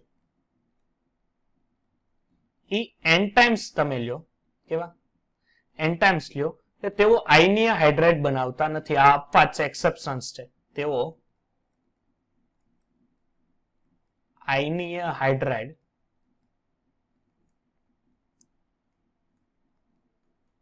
બનાવતા નથી, બરોબર છે. અને સાથે સાથે કયા સ્વરૂપમાં હોય છે? પોલિમર સ્વરૂપમાં હોય છે. કયા સ્વરૂપમાં? પોલિમર. ધ્યાન આપજો કે આ હાઇડ્રાઇડ સંયોજનો કેવા હોય? મીન્સ કે MH અને MH2 પ્રકારના હાઇડ્રાઇડ કેવા હોય? તો એ સ્ફટિકમય હાઇડ્રાઇડ હોય. કેવા હોય? સ્ફટિકમય, બરોબર છે. ખાંડ એટલે ક્રિસ્ટલાઇન હાઇડ્રાઇડ અને ઘન સ્વરૂપના અબાષ્પશીલ હોય. તમે એની બાષ્પમાં રૂપાંતરણ કરી શકો ને એને સાથે સાથે અવાહક હોય, એટલે એમાંથી તમે વિદ્યુત કે ઉષ્માનું તમે વહન કરી શકશો નહીં. તમે એને કઈ રીતે જુદા પાડી શકો? અમે જુદા પાડી શકીએ કે અમે એને પેલા પીગલિત અવસ્થામાં લઈ જઈ શકીએ, પછી એનું આયનીકરણ કરી અને આયનીકરણ કરીને એનું શું કરી શકીએ? વિદ્યુત વિભાજન જો તમે કરો તો તમે એમાંથી હું છૂટો પડી શકો H2. દાખલા તરીકે આનું આયનીકરણ કર્યું પીગલિત અવસ્થામાં, એટલે દાખલા તરીકે એક ઉદાહરણ આપું કે લિથિયમ એલ્યુમિનિયમ હાઇડ્રાઇડ છે. લિથિયમ એલ્યુમિનિયમ હાઇડ્રાઇડ ને પહેલા Li+ અને H- માં કન્વર્ટ કરું. હવે H- છે એટલે એ પ્રક્રિયા કઈ પ્રક્રિયા થશે? આ લિથિયમ છે ક્યાં થાય? સર એ કેથોડ ઉપર વહી જાય અને H ક્યાં વહી જાય? તો એનોડ ઉપર વહી જાય. તો એનોડ ઉપર પ્રક્રિયા શું થાય? વિદ્યુત વિભાજન સમય એનોડ ઉપર શું થશે? આ H- છે ઇલેક્ટ્રોન ગુમાવવાની, કારણ કે ઓક્સિડેશન થાય એનોડ ઉપર. એનોડ ઉપર ઇલેક્ટ્રોન ગુમાવવાની વૃત્તિ ધરાવે, એટલે અહીંયા એક ઇલેક્ટ્રોન તો ન ગુમાવે કારણ કે H છે એ 2 સ્વરૂપે છે, એટલે અહીંયા 2 એનોડ ઉપર તમને ફરીથી H ગેસીસ પ્રાપ્ત થઈ જાય. બાકી તમે હાઇડ્રાઇડમાં સાદી અને સરળ રીતે તમે કોઈ દિવસ હાઇડ્રોજન છે એ પ્રાપ્ત કરી શકો નહીં. બરોબર છે? પ્રાપ્ત કરવું ખૂબ મુશ્કેલ થઈ જાય. ત્યારબાદ ધ્યાન આપજો કે આની જુદી જુદી હાઇડ્રાઇડ સંયોજન છે, જુદી જુદી હાઇડ્રાઇડ સંયોજનની રાસાયણિક પ્રક્રિયાઓ છે. તો આ રાસાયણિક પ્રક્રિયાઓ કઈ કઈ છે આપણે જોઈએ. એક મિનિટ, ચાલો. એ જુદી જુદી રાસાયણિક પ્રક્રિયાઓ છે કઈ કઈ? પેલી છે સોડિયમ હાઇડ્રાઇડ. આ સોડિયમ હાઇડ્રાઇડની H2O સાથે પ્રક્રિયા. હવે ધ્યાન આપજો, Na ઉપર કયો ચાર્જ હોય? પ્લસ, હાઇડ્રોજન ઉપર માઇનસ હોય, બીકોઝ ઓફ હાઇડ્રાઇડ છે. અહીંથી H+ OH-. શું છૂટું પડશે? સર અહીંયા છૂટું પડશે NaOH. શું છૂટું પડશે? NaOH. અને અહીંથી H+ અને H- શું છૂટું પડશે? H2 gas. ક્લિયર કે નહીં? હવે તમને જો બીજું રાસાયણિક પ્રક્રિયા લિથિયમ હાઇડ્રાઇડ છે, એની પ્રક્રિયા પાણી સાથે કરો તો સર H+ OH-. અહીંથી ફરીથી H- એટલે પ્લસ, કારણ કે હાઇડ્રાઇડ સંયોજન છે એટલે અહીંથી છૂટું પડશે LiOH + H2. પણ H2 કયા સ્વરૂપમાં? ગેસીસ સ્વરૂપમાં. હવે તમે એક કામ કરો, અહીંયા જો ધ્યાન આપો. હવે હું કરું છું કે હું લિથિયમ હાઇડ્રાઇડ લઉં છું. હવે પાણી નથી લેતો, પણ હું લઉં છું Al2Cl6. હવે ધ્યાન આપજો, Al2Cl6 છે એ મોનોમર નથી, કારણ કે એનો મોનોમર લ્યો ને તો એ AlCl3 થાય. બરોબર છે? આના ઉપર બહુ લાંબી ચર્ચા છે. અહીંયા ધ્યાન આપજો, સમૂહ નંબર 13 ના તત્વનું અષ્ટક પૂર્ણ નથી. સમૂહ નંબર 13 ના તમે લ્યો ને એટલે એની પાસે પૂરતા ઇલેક્ટ્રોન નથી, 6 જ ઇલેક્ટ્રોન રચે.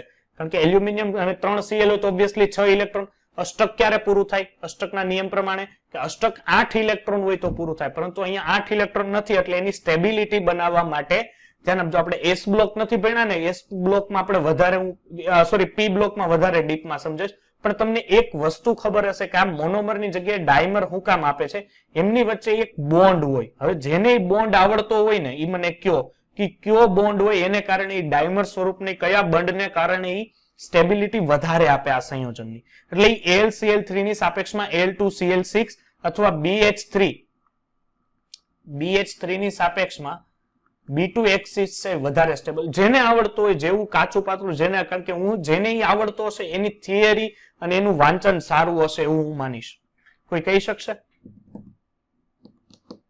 નહીં? તો હું તમને હિન્ટ આપું કે બનાના બોન્ડ નું નામ સાંભળ્યું છે?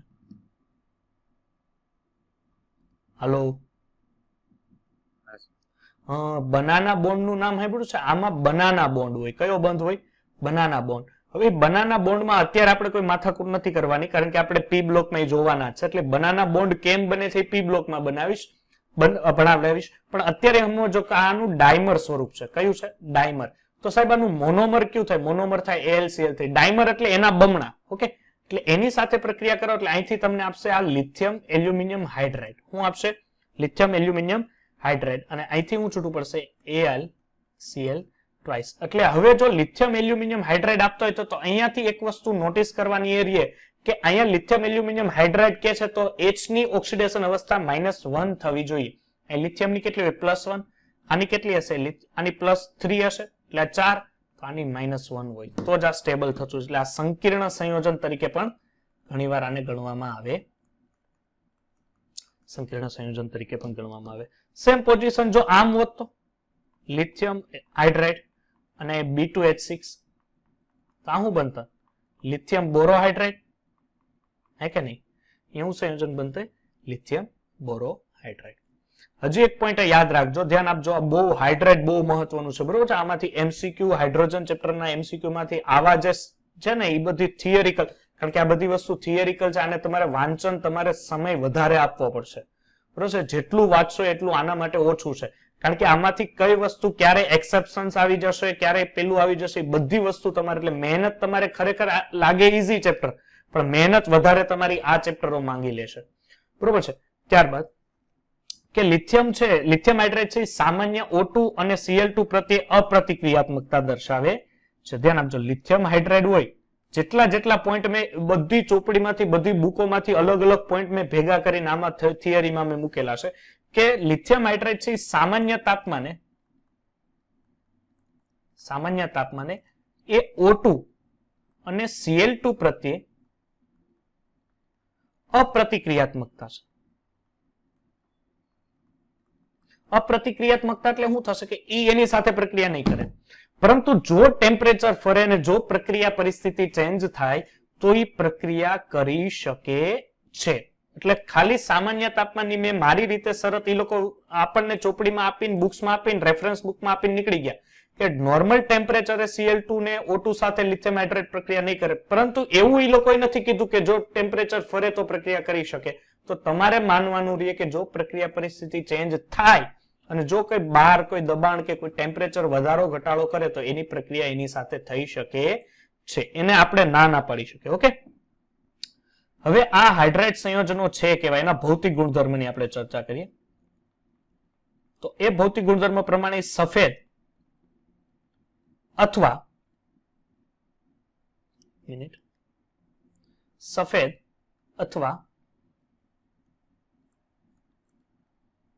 આછા ભૂરા રંગના સ્ફટિકમય પદાર્થ હોય છે. ઓકે, તેના ગલન બિંદુ અને ઉત્કલન બિંદુ કેવા હોય? ઊંચા. ગલન બિંદુ અને ઉત્કલન બિંદુ ઊંચા હોય છે.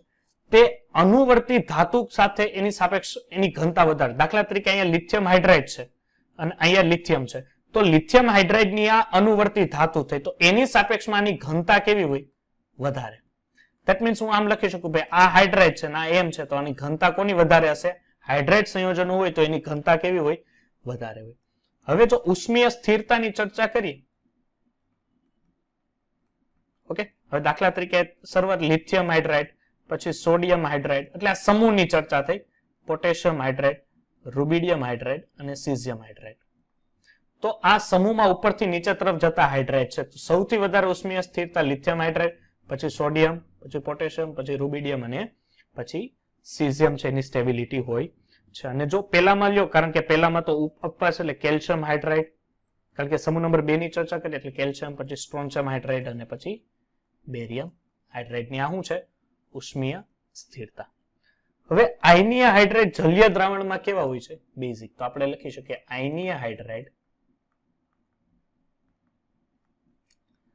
જલીય દ્રાવણમાં બેઝિક છે. સાહેબ કઈ ખબર ન પડી, એક ઉદાહરણ આપો. હજી મેં આગળ જ કે આ NaH છે, એને તમે પાણી નાખો, જલીય દ્રાવણ નાખો, પાણીમાં તમે એડ કરો, એટલે આ પ્રક્રિયા છે ઉષ્માક્ષેપક પ્રક્રિયા થશે. બરોબર છે? ઉષ્માક્ષેપક થશે એટલે અહીંથી શું થશે? અહીંથી છૂટો પડે NaOH પ્લસ H2. શું છૂટો પડે? NaOH plus H2. અને આ H2 છે આટલી પ્રક્રિયાથી ઉત્પન્ન થાય ગેસીય સ્વરૂપ, એટલે આનો ઉપયોગ તમે બળતણ તરીકે પણ કરી શકો. કોને તરીકે પ્રયોગ કરી શકો? બળતણ તરીકે તમે એનો ઉપયોગ કરી શકો છો. ઓકે, ચાલો. તો આ થયો તમારો આયનીય હાઇડ્રાઇડ અથવા તમે ક્ષારીય. ક્ષારીય હું કામ કીધું? કારણ કે એમાં સોડિયમ હાજર હતું ને, સોડિયમ પોટેશિયમ છે, એ બધું ક્ષાર બનાવે. બરોબર, એટલે એને આણ્વીય હાઇડ્રાઇડ આયનીય હાઇડ્રાઇડ અથવા ક્ષારીય હાઇડ્રાઇડ કીધું. ચાલો, સેકન્ડ છે આપણી પાસે હાઇડ્રાઇડ છે, એ છે આણ્વીય હાઇડ્રાઇડ અને અથવા એનું બીજું નામ છે સહસંયોજક હાઇડ્રાઇડ. ચાલો, આ છે આણ્વીય હાઇડ્રાઇડ અથવા સહસંયોજક હાઇડ્રાઇડ.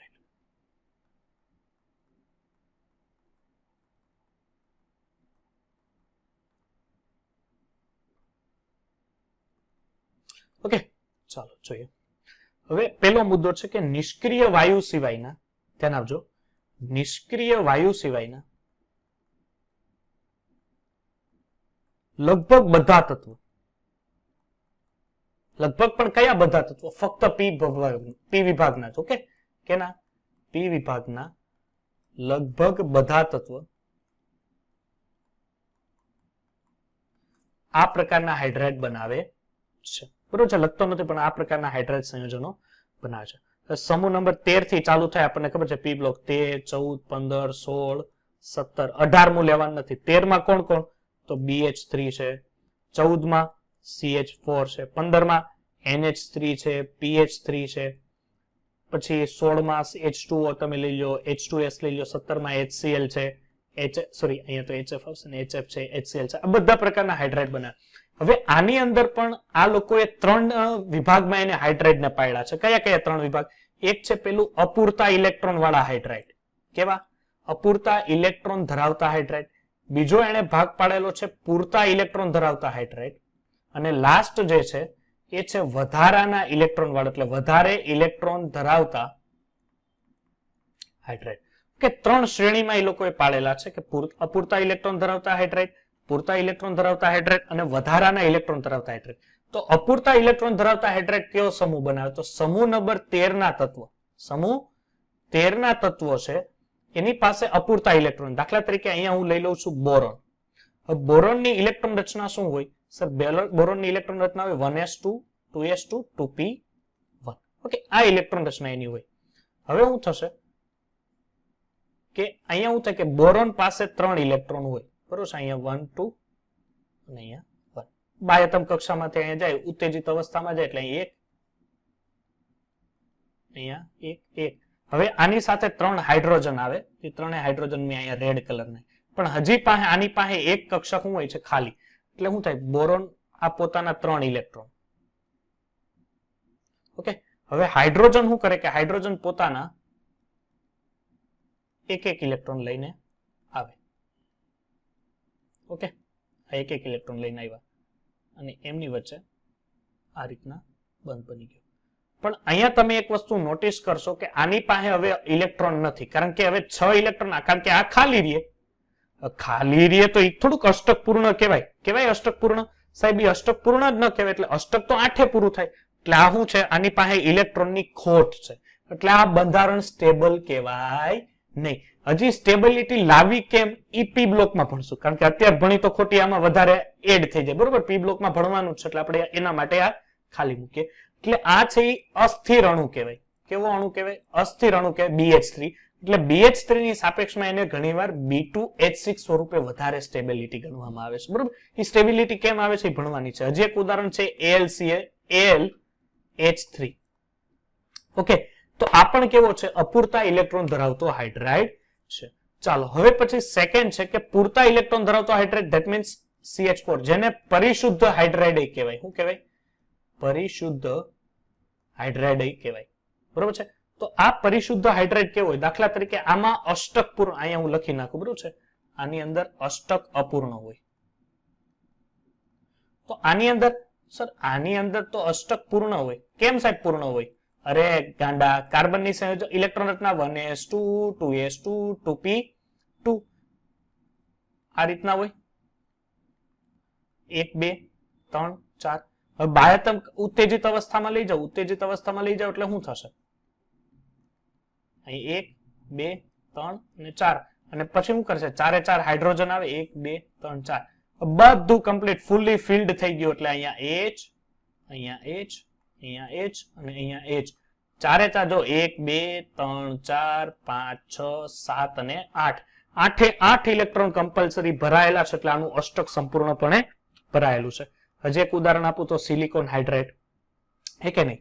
ચાલો, હવે શું છે કે વધારાના ઇલેક્ટ્રોન. વધારાના ઇલેક્ટ્રોન એટલે કે એવા એની પાસે અષ્ટક તો પૂર્ણ થઈ જ ગયું, પણ હજી એની પાસે ઇલેક્ટ્રોન પડેલા છે.